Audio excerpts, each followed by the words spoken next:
حج کے رکن اعظم وقوف عرفہ کی ادائیگی لاکھوں عازمین میدان عرفات میں موجود۔ امام کعبہ شیخ صالح بن عبداللہ خطبہ حج کچھ دیر میں ادا کریں گے۔ لبیک اللہم لبیک کی روح پرور صدائیں۔ خطبہ دنیا کی 35 زبانوں میں براہ راست نشر ہوگا۔ نماز ظہر اور عصر اکٹھی ادا کی جائیں گی۔ عازمین مغرب اور عشاء کی نمازیں مزدلفہ میں ایک ساتھ ادا کریں گے۔ دشمن نے ہمارے خلاف پراکسی وار شروع کر رکھی ہے۔ افواج پاکستان نے بھارتی جارحیت کا منہ توڑ جواب دیا۔ وزیر اعلیٰ بلوچستان میر سرفراز بگٹی کی نیوز کانفرنس۔ دشمن کو جارحیت پر منہ کی کھانا پڑی۔ دشمن پاکستانی معیشت کو تباہ کرنے کا خواب دیکھ رہا تھا۔ فتنہ ہندوستان پاکستان کا امن داؤ پر لگانے کی سازش کر رہا ہے۔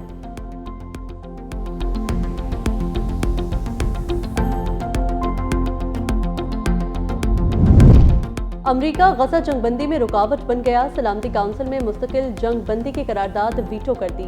14 ارکان نے قرارداد کے حق میں ووٹ دیا۔ قرارداد کے حق میں ووٹ دینے والوں میں پاکستان بھی شامل تھا۔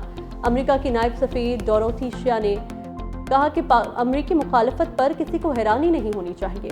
حماس کو دوبارہ خطرہ بننے سے روکنا اسرائیل کا حق ہے۔ اسرائیل کی سیکیورٹی کو نقصان پہنچانے والی کوئی چیز قبول نہیں۔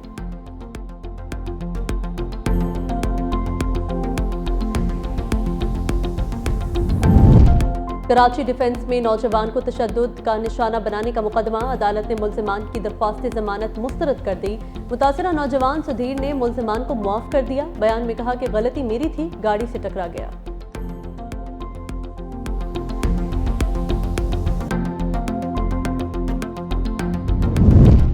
عید الاضحیٰ سے قبل سیکرٹری داخلہ نے قیدیوں کی سزا میں معافی کا نوٹیفیکیشن جاری کر دیا۔ پنجاب کی جیلوں میں قیدیوں کو 90 دن کی خصوصی معافی دی گئی۔ پنجاب کی جیلوں سے 270 قیدی رہا ہو کر اہل خانہ کے ساتھ عید منائیں گے۔ سزا معافی کے حکم نامے سے 450 قیدی مستفید ہوں گے۔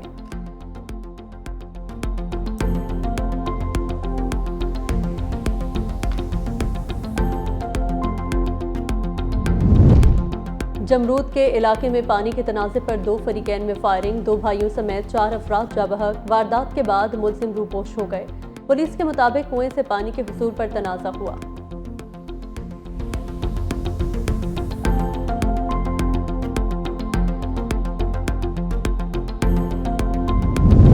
اور ماری پور میں گھر سے پھندا لگی لاش برآمد۔ خودکشی کرنے والا ملیر جیل کا مفرور قیدی نکلا۔ قیدی رضا نے خودکشی سے قبل ویڈیو بھی بنائی۔ کہا کہ میں بے قصور ہوں، رہائی دی جائے۔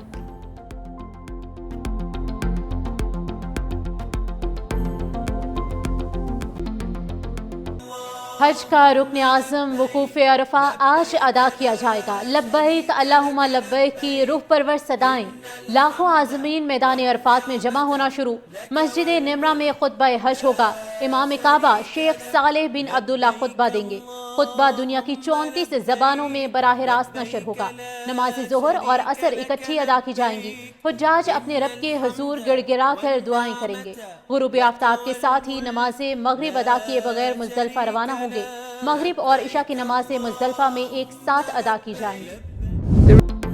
امریکہ غزہ جنگ بندی میں رکاوٹ بن گیا۔ سلامتی کونسل میں مستقل جنگ بندی کی قرارداد ویٹو کر دی۔ 14 ارکان نے قرارداد کے حق میں ووٹ دیا۔ قرارداد کے حق میں ووٹ دینے والوں میں پاکستان بھی شامل تھا۔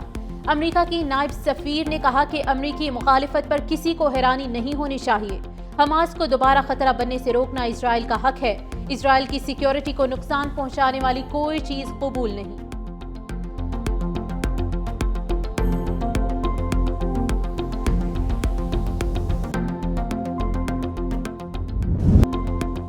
پاکستان کا غزہ جنگ بندی قرارداد ویٹو ہونے پر شدید رد عمل۔ اقوام متحدہ میں پاکستانی مندوب نے قرارداد ویٹو ہونے کو افسوسناک قرار دے دیا۔ عاصم افتخار نے کہا قرارداد مسترد ہونا عالمی انسانی قوانین کی خلاف ورزی ہے۔ جنگ بندی قرارداد کی ناکامی تاریخ میں یاد رکھی جائے گی۔ قرارداد مسترد ہونے سے خطرناک پیغام جائے گا۔ پاکستان فلسطینی عوام کی بھرپور حمایت جاری رکھے گا۔ غزہ میں مستقل جنگ بندی اور آزاد فلسطینی ریاست کے قیام کا مطالبہ۔ مسجد اقصی کے تقدس کی پامالی ناقابل برداشت۔ اسرائیلی اقدامات عالمی قوانین کی کھلی خلاف ورزی ہے۔ پاکستان کی مسجد اقصی پر دھاوے کی شدید مذمت۔ اسرائیلی مظالم میں اضافے پر اظہار تشویش۔ ترجمان دفتر خارجہ کا کہنا ہے کہ خوراک کے حصول کے منتظر شہریوں کو بھی نشانہ بنایا گیا۔ عالمی برادری صہیونی ریاست کے خلاف فوری اقدامات کرے۔ ترجمان دفتر خارجہ کا غزہ میں انسانی امداد کی بلا رکاوٹ فراہمی کا مطالبہ۔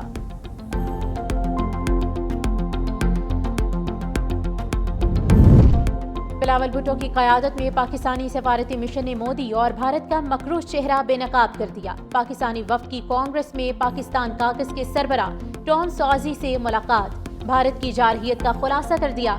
بلاول بھٹو کی سربراہی میں پاکستانی وفد نے واشنگٹن میں معروف امریکی تھنک ٹینک CSIS میں حالیہ پاک بھارت تنازع کے حوالے سے بھرپور انداز میں پاکستان کا نقطہ نظر پیش کیا۔ بلاول بھٹو نے کہا کہ امن تجارت کے دروازے کھولے گا، سفارتکاری سے وہ ممکن بنائیں گے جو جنگ کبھی نہیں کر سکتی۔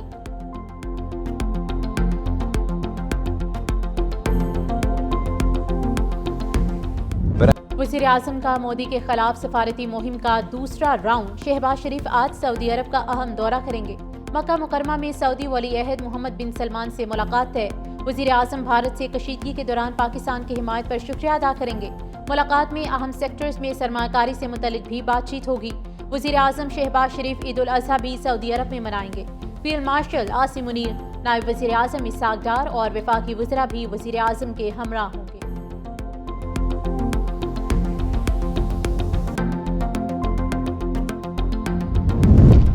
پاکستان کی عالمی سطح پر بڑی کامیابی، بھارت کو دھچکا، پاکستان سلامتی کونسل کی انسداد دہشت گردی کمیٹی کا نائب صدر منتخب، پاکستان کو دہشت گردی کا سہولت کار قرار دینے کا بھارتی بیانیہ دفن۔ اقوام متحدہ کی انسداد دہشت گردی کمیٹی عالمی سطح پر دہشت گردی کے خلاف اقدامات کی نگرانی کرتی ہے۔ اہم سفارتی کامیابی بھارت کو ہضم نہ ہوئی، مودی کے حمایت یافتہ سوشل میڈیا ہینڈلرز نے فیصلے کے خلاف پوسٹنگ کرنا شروع کر دی۔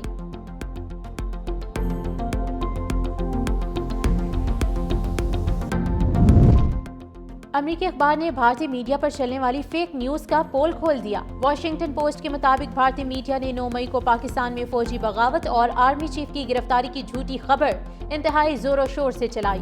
خبر ایک بھارتی صحافی کو سرکاری نشریاتی ادارے سے واٹس ایپ پر ملی۔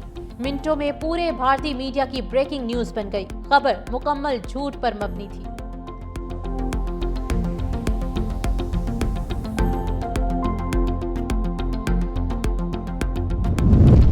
پاکستان اور افغانستان کے درمیان تعلقات کے فروغ میں مدد جاری رکھنے کو تیار ہیں۔ ترجمان چینی وزارت خارجہ کہتے ہیں پاکستان اور افغانستان کی جانب سے اپنے سفارتی مشنز کو سفیر کی سطح تک کرنے کا خیر مقدم کرتے ہیں۔ چین کو یقین ہے کہ اس اقدام سے دونوں ممالک کے تعاون اور باہمی اعتماد میں اضافہ ہوگا۔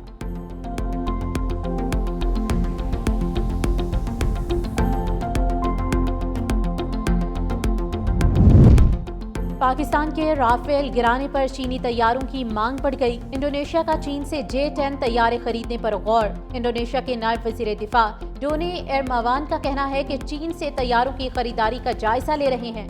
پاکستان کی جانب سے بھارتی طیارے مار گرانے کو مد نظر رکھیں گے۔ چین نے صرف J-10 طیارے ہی نہیں، بحری جہاز، ہتھیار اور دیگر جنگی آلات دینے کی پیشکش کی ہے۔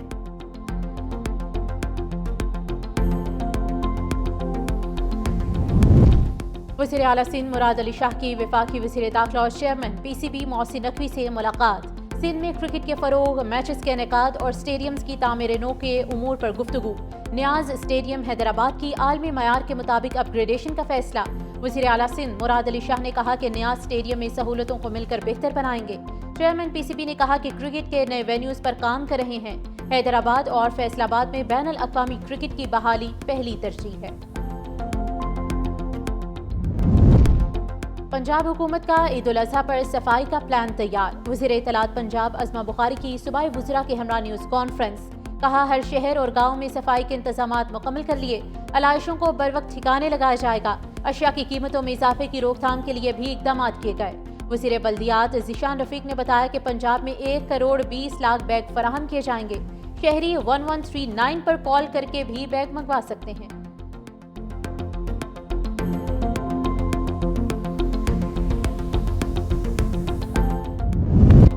وقت کم، مقابلہ سخت۔ عید قریب آتے ہی مویشی منڈیوں میں گہما گہمی، شہریوں کو سستے جانوروں کی تلاش، بیپاری بھی اچھے دام میں جانور بیچنے پر بازید۔ گجرانوالہ کی منڈی میں خوبصورت اونٹ شہریوں کی توجہ کا مرکز۔ مظفر آباد میں شیرو اور طوفان نامی اونٹوں کی دھوم، ببرا بیل کے بھی خوب چرچے۔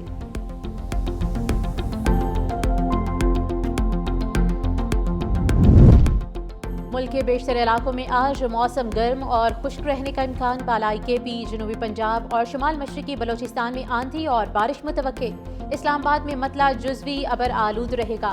فیصل آباد، سرگودا، بھکر، پاک پتن، ملتان، اوکاڑا اور بہاول نگر میں آندھی اور بارش متوقع۔ شام کے اوقات میں یوب اور بارکھان میں تیز ہواؤں کے ساتھ بارش کا امکان۔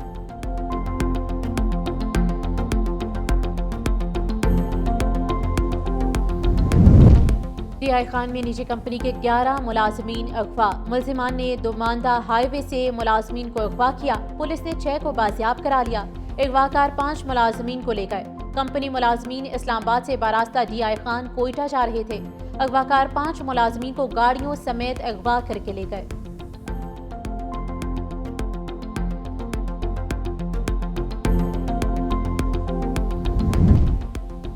سابق صدر پرویز مشرف کی بھارت میں آبائی اراضی اور جائیداد نیلام۔ سابق صدر اور ان کے خاندان کے نام آبائی زرعی اراضی اور جائیداد نیلامی کے بعد دوسرے کے نام رجسٹر کر کے حکومتی ریکارڈ سے مکمل طور پر ختم کر دی گئی۔ اتر پردیش میں پرویز مشرف اور ان کے خاندان کے افراد کے نام پر 13 بیگھہ زرعی اراضی نیلام کی گئی۔